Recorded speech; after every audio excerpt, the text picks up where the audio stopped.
Tiada Ralun, PT Pupuk Iskandar Muda atau PIN berinovasi mendukung pertanian berkelanjutan di Aceh Utara dan Biren melalui program dekomposer.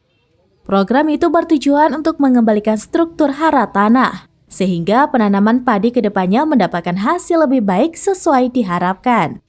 Kepala Humas PT PIM Zulhadi mengatakan hasil program dekomposer tersebut mendapatkan hasil yang baik. Seperti hasil panen padi di Gampong Dayah Menara, Kecamatan Kuta Makmur, Aceh Utara pada Selasa 2 Mei 2023. Di tahun 2023, program dekomposer ini dilakukan di Aceh Utara dan Biren. Khusus di Aceh Utara, dengan program tersebut hasil padi yang berhasil didapat mencapai 9,4 ton per hektar, sedangkan di Biren belum diketahui berapa hasilnya. Zulhadi mengatakan program itu sementara ini diterapkan di lahan seluas 20 hektar di Aceh Utara dan 30 hektar di Biren. Kedepannya program itu terus akan berlanjut dan perusahaan komit akan selalu memberikan pendampingan kepada para petani.